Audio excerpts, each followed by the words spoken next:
Estácio, agora em Ribeirão Preto. Inscrições abertas para o vestibular.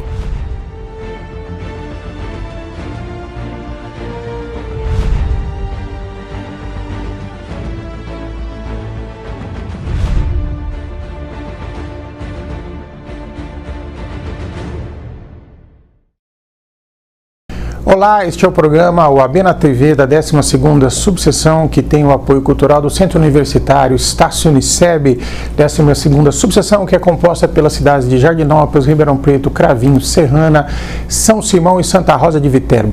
No programa de hoje nós vamos falar um pouco de sucessão, de herdeiros, e para isso nós trouxemos o advogado Felipe Lubianchi. Dr. Lubianchi, muito obrigado pela presença. Eu que agradeço, Eduardo. Boa tarde. Felipe, o que é sucessão? O que a gente entende como sendo sucessão? Bom, Eduardo, sucessão nada mais é do que as diretrizes a serem estipuladas a partir do evento morte de determinado indivíduo, né? No nosso ordenamento jurídico, a gente tem a sucessão testamentária, ao passo que também existe a sucessão orientada pela vocação hereditária disposta no Código Civil. Vamos falar um pouco desse tema, que é tema, inclusive, de muitos romances, né, que é o testamento. O que é o testamento? Bom, Eduardo, o testamento nada mais é do que a disposição daquela pessoa que em vida estipulou o destino daqueles bens, daquele patrimônio que foi construído, né? Existe a modalidade particular, o público e o cerrado como as mais comuns. O público é quando ele faz esse testamento através de uma escritura, não é? Agora, o testamento particular, o que precisa fazer para ele ter validade? Para poder ter validade, o testamento particular requer a presença de testemunhas e ser lavrado em cartório extrajudicial. Há um limite do que a pessoa pode deixar para alguém num testamento? Então, uma coisa deve ser diferenciada em relação à sucessão testamentária, até porque necessariamente a gente tem um rol de herdeiros considerados os herdeiros necessários.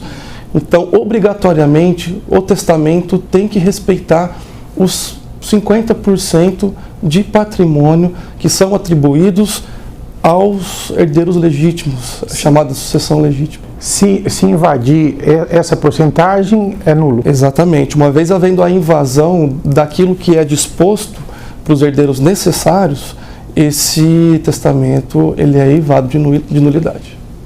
Lubianchi, quem é herdeiro? Bom, o nosso Código Civil estipula no artigo 1829 como herdeiros os cônjuges, os descendentes, os ascendentes e também os colaterais. Os colaterais, aí nós estamos falando para o nosso público entender, nós estamos falando de primos... Isso, a gente está falando dos irmãos em primeiro grau, estamos falando de tios e sobrinhos. E sobrinhos. Exatamente. Tá. Primos herdam? Os primos não. Não herdam. Não. Tá, e o Código Civil de 2002, ele trouxe, uma inovação que vem gerando uma discussão muito grande, porque ninguém se entende muito bem, que é essa questão que agora o marido e a mulher também viraram herdeiros. Exatamente. No Código de 1916, os cônjuges eles eram os terceiros na linhagem de sucessão. Herdava-se primeiro os descendentes, depois os ascendentes e depois os cônjuges, né? Salvaguardando o direito real de habitação por parte daquele cônjuge na hipótese do casamento pela comunhão universal de bens. Com o passar do tempo, né, com a evolução dos tempos, foi-se estudado a possibilidade de haver o aperfeiçoamento em relação a essa sistemática sucessória, até porque muitos cônjuges que batalharam juntos para construir aquele patrimônio se viam muitas vezes sem aquela condição básica de subsistência. Ou seja, com o advento do Código de 2002, os cônjuges passaram a necessariamente a figurarem como herdeiros necessários. Ou seja, eles não podem ser dispensados da sucessão, com a exceção daqueles que são casados pelo regime da separação obrigatória de bens. Tá. Como é que funciona nessa questão de separação de bens? Bom, no nosso Código Civil a gente tem a separação obrigatória de bens, para aqueles casos em que a pessoa com mais de 60 anos casa-se com uma pessoa de menor idade, né? Existe esse instituto com a finalidade de proteção patrimonial, né? Assim como existe a separação convencional de bens, que é convencionada livremente entre os cônjuges, em que através do pacto antinupcial são estipuladas as regras a serem regidas nesse instituto. Então, na separação obrigatória, o marido ou a mulher, ele não herda?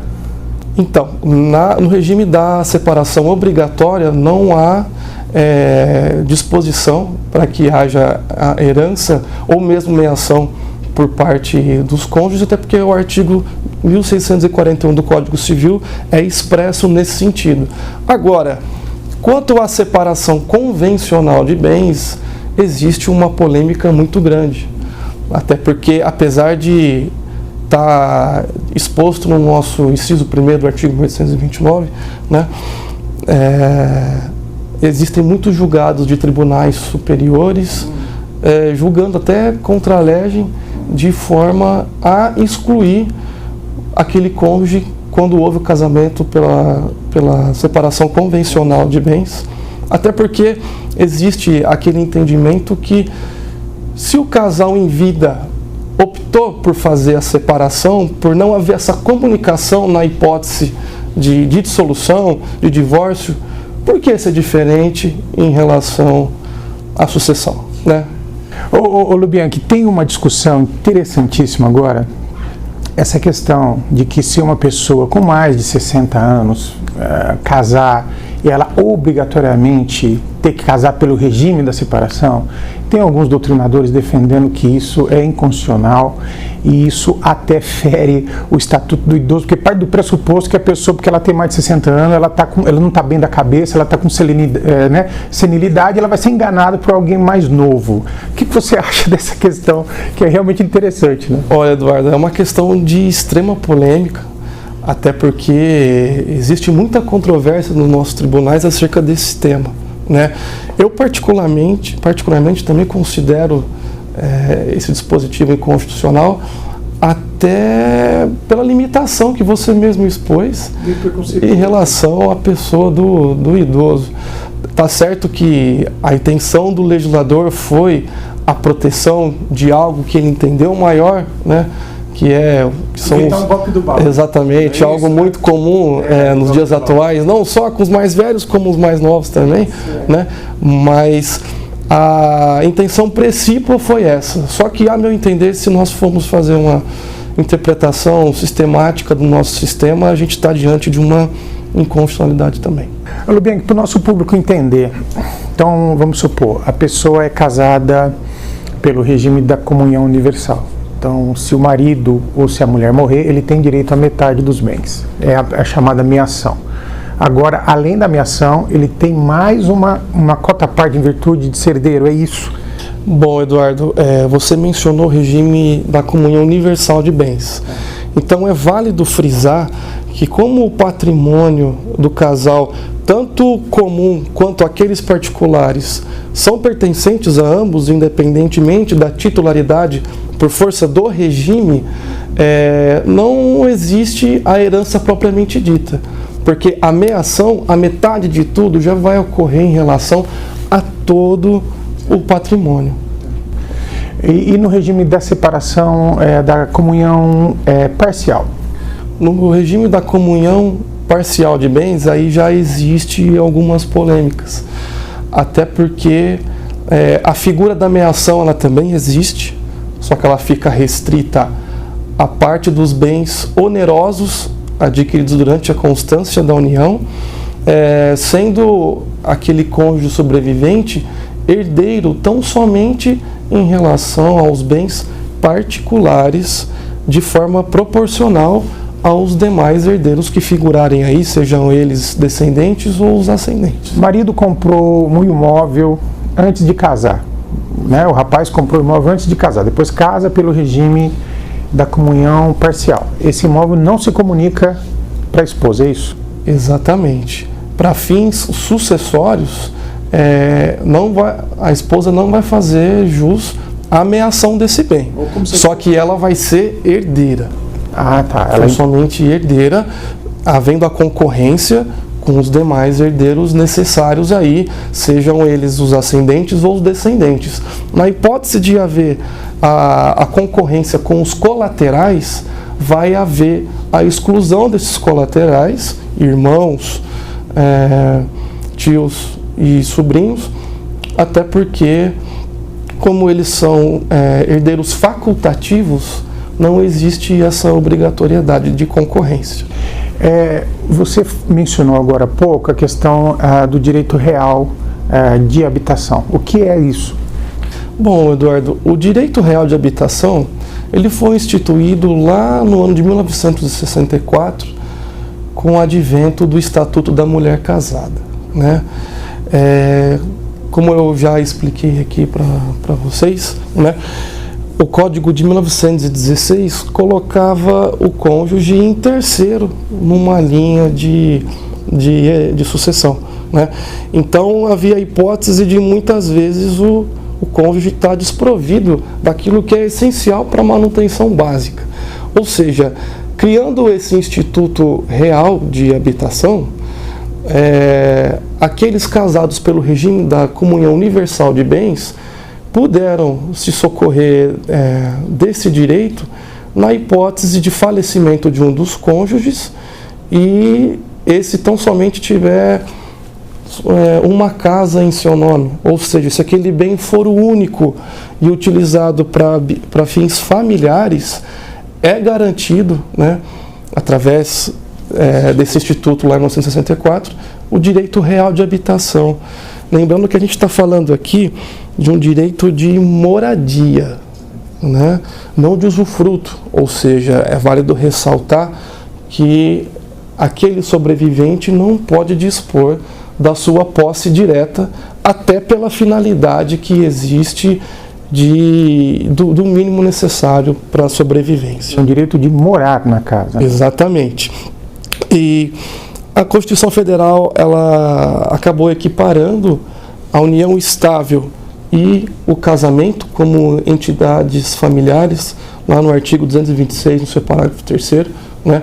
E em 1996, é válido frisar que isso também foi estendido para os companheiros.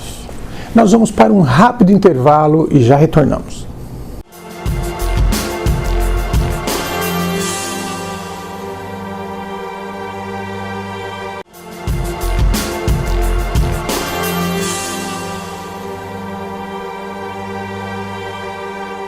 Estamos de volta com o programa OAB na TV da 12ª subseção, que tem o apoio cultural do Centro Universitário Estácio Uniceb. Hoje nós estamos com o nosso colega Felipe Lubianchi discutindo sucessão, herança, testamento. Lubianchi, você terminou o primeiro bloco aí falando da questão do companheiro, né? Vamos falar um pouco de união estável. O que é união estável? Bom, Eduardo, a união estável nada mais é do que uma união entre pessoas, hoje podendo ser do mesmo sexo também, que tem como a característica principal o affectio maritalis, né? Affectio maritalis, que é a intenção de constituição de família. Ou seja, é uma entidade que hoje pode ser formal também, mas pode ser desprovida da sua formalidade. Na verdade, essa é a regra, né? Mas ela tem como centro essa intenção de constituição de família.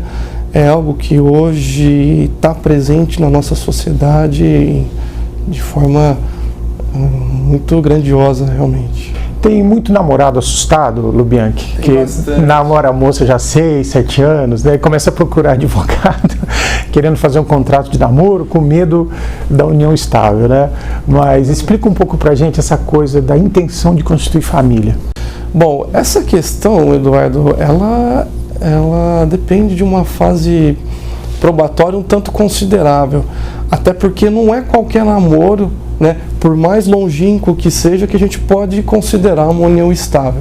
Às vezes, duas pessoas estão juntas por muito tempo, só que não existe na prática aquela intenção de constituição de família, ou eles não se portam como se casados fossem. É claro que é uma linha muito tênue que pode separar uma coisa da outra, só que essa caracterização ela tem que ser olhada caso a caso. O contrato de namoro é um caminho seguro para o fim do namoro, você não acha? Exatamente, até porque legalmente, na minha visão, isso é desprovido de possibilidade, até porque não existe nenhuma disposição que aduz sobre contrato de namoro e que seja juridicamente consistente a fim de produzir os efeitos necessários. E a união estável, ela tem como pressuposto a coabitação ou não? Dividir o mesmo teto? Bom, não necessariamente, até porque, como eu disse, não existe especificado em lei os requisitos caracterizadores da união estável que não seja esse de constituição de família. Então, é importante fazer análise caso a caso. É evidente que a coabitação está presente na maciça maioria dos casos, né? Só que a gente tem que ter um certo cuidado em considerar isso um pressuposto, mas é algo que está intrinsecamente ligado, né? Você, como advogado, qual recomendação você daria? Por exemplo, um casal que já vive junto há muitos anos, que já tem filho, é melhor fazer uma declaração de união estável? Como é que funciona isso? Olha, Eduardo, eu acredito que é uma situação mais segura, né? Até porque, além de assegurar direitos e deveres para ambos, o fato de se haver a formalização e o respectivo registro disso nos órgãos competentes, isso dá publicização da relação perante terceiros. Ou seja, eventual interessado na aquisição de um imóvel desse casal vai poder saber que aquela pessoa tem união estável com outra pessoa e que naturalmente o negócio jurídico ali produzido vai gerar efeitos quanto ao outro. Melhor, né? Ter a chamada Então, ortogossória, né? Eu dei só um exemplo, mas para todos os fins a formalização ela é muito mais segura, até porque, querendo ou não, ela acaba conseguindo de forma categórica colocar início e eventual fim à relação, né? Existe um termo inicial e eventual termo final, coisa que, quando a gente não tem essa formalização, a gente depende de uma instrução probatória às vezes bem complexa. E a questão da união estável, da figura jurídica do companheiro, tem aí uma situação muito complicada no direito sucessório, né? E eu queria que você explicasse para a gente essa luta pela inconstitucionalidade do artigo 1790, né, do Código Civil. Fala um pouco para a gente disso. Bom, Eduardo, grande foi a luta para o reconhecimento da união estável como entidade familiar, né? Como eu já disse, com o advento da Constituição Federal de 88, lá no seu artigo 226, parágrafo 3º, está expresso, né, a caracterização da união estável como entidade familiar.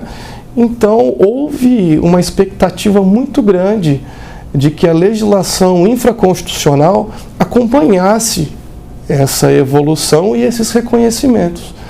Só que, infelizmente, com o advento do Código Civil de 2002, isso acabou sendo deixado um pouco de lado. Apesar do Código Civil, na parte de sucessões, hoje ele ser um pouco mais didático, ele tem algumas falhas e acredito que a mais grave delas reside exatamente nesse ponto da sucessão do companheiro. Até porque o artigo 1790 coloca a figura do companheiro como herdeiro nas mesmas condições de ascendentes e descendentes, e também, como ele não é herdeiro necessário, ele pode até concorrer com aqueles colaterais. Mas como é que ficou isso na jurisprudência agora, Lubianchi? Então, existem vários julgados pela inconstitucionalidade do artigo 1790. É claro que ainda não é uma questão pacífica, até porque a gente tem um dispositivo legal que dispõe sobre a forma na qual deve se dar a sucessão entre companheiros. Só que existem muitos julgados aí de forma a derrubar esse abismo, esse preconceito que existe entre a figura do cônjuge e do companheiro. A situação se complica um pouco, vamos supor, por exemplo, há uma união estável e vamos supor, o marido já tem filhos de um casamento anterior e ele vem a falecer. Aí como é que fica essa questão da companheira dele, a herança e esses filhos do casamento anterior? Acho que é aí que pegou um pouco essa discussão, né? Exatamente, até porque na hipótese de haver o falecimento de um dos cônjuges que tenha filhos de tão somente um relacionamento em concorrência com esse companheiro ou companheira, a herança vai se dar de forma ainda mais diminuída ainda. Até porque aqui a gente não tem a figura da meação também. O companheiro ele é tão somente herdeiro, então a herança vai se dar de uma forma bem diminuída. Ele concorre em partes iguais com os filhos do casamento anterior, é isso que você está falando? Havendo a concorrência com filhos do outro casamento, por parte de um dos falecidos, a proporcionalidade da herança a ser recebida é inferior em relação àqueles filhos em comum do casal. E o direito real de habitação, como é que fica nessa situação? Bom, apesar desse dispositivo ser flagrantemente inconstitucional na minha concepção, o direito real de habitação ele persiste para essa finalidade, né? Até porque, como garantia vinda por lei infraconstitucional em 1996, havendo a hipótese de tão somente uma residência que sirva como moradia para a família, né? Esse cônjuge, esse companheiro, apesar de ser desprivilegiado em questões sucessórias, ele também tem esse direito real de habitação garantido. Lubianchi, desde 2007 que nós temos aí a possibilidade de se fazer um inventário extrajudicial por escritura diretamente no cartório de notas. Como é que você tem visto essa situação e recomenda-se isso? Como é que é? Olha, Eduardo, eu vejo essa questão do inventário extrajudicial uma evolução no nosso direito. Até porque é uma forma muito mais célere de se dirimir questões sucessórias, né? E tem-se como requisitos a existência de consenso na partilha entre os herdeiros, assim como a capacidade civil, né? Então, uma vez havendo a presença desses requisitos, eu acredito que a figura do inventário extrajudicial é de extrema importância, até pela rapidez que acaba trazendo para a resolução dessas questões. Mas é importante frisar que na hipótese de haver filhos menores, assim como qualquer incapaz de outra natureza, sendo ele deficiente físico, ou seja, qualquer pessoa que legalmente não consiga exprimir a sua vontade, necessariamente o inventário ainda tem que ser feito de forma judicial.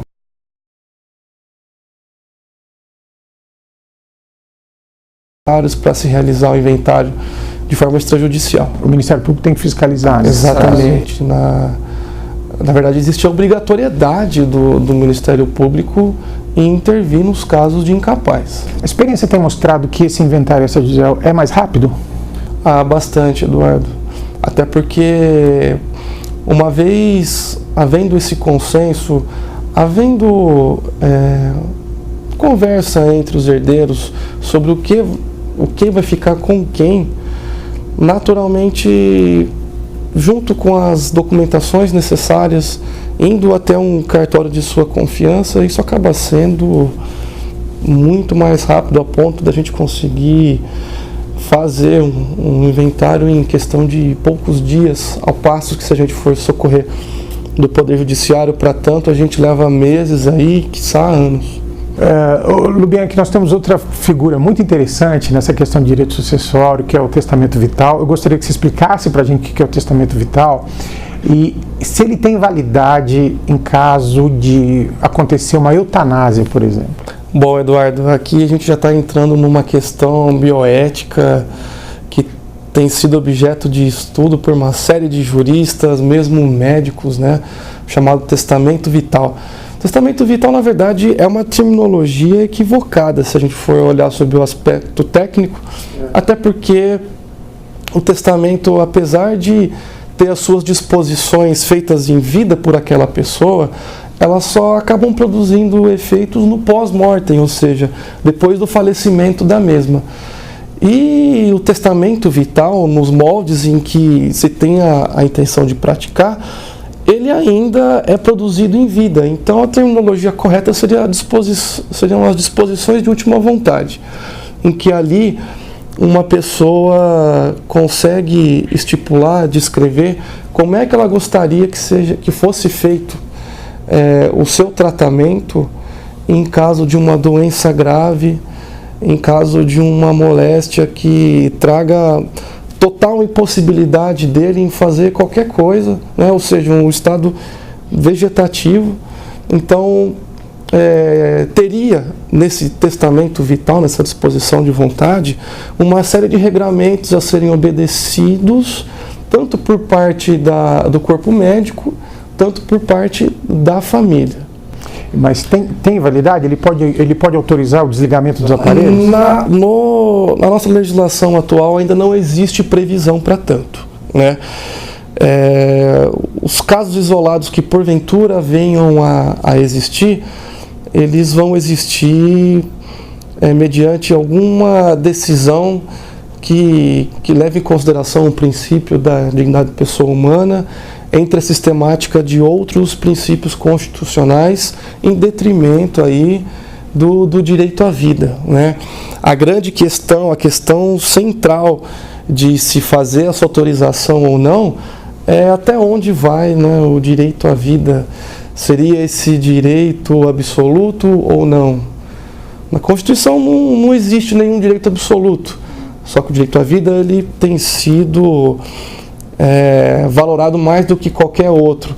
Como a gente está diante ainda de um sistema jurídico um tanto conservador, regulamentação sobre aspecto jurídico ainda não existe, mas eu acredito que com o passar dos anos aí, a gente vai ter essa regulamentação, assim como já é feito em vários países europeus, por exemplo. Bom, meu querido Felipe Lubianchi, muito obrigado pela sua participação no nosso programa.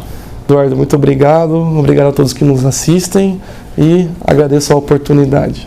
Este foi o programa OAB na TV da 12ª Subseção, com o apoio cultural do Centro Universitário Estácio Uniceb. Muito obrigado pela sua audiência. Semana que vem nós estaremos de volta.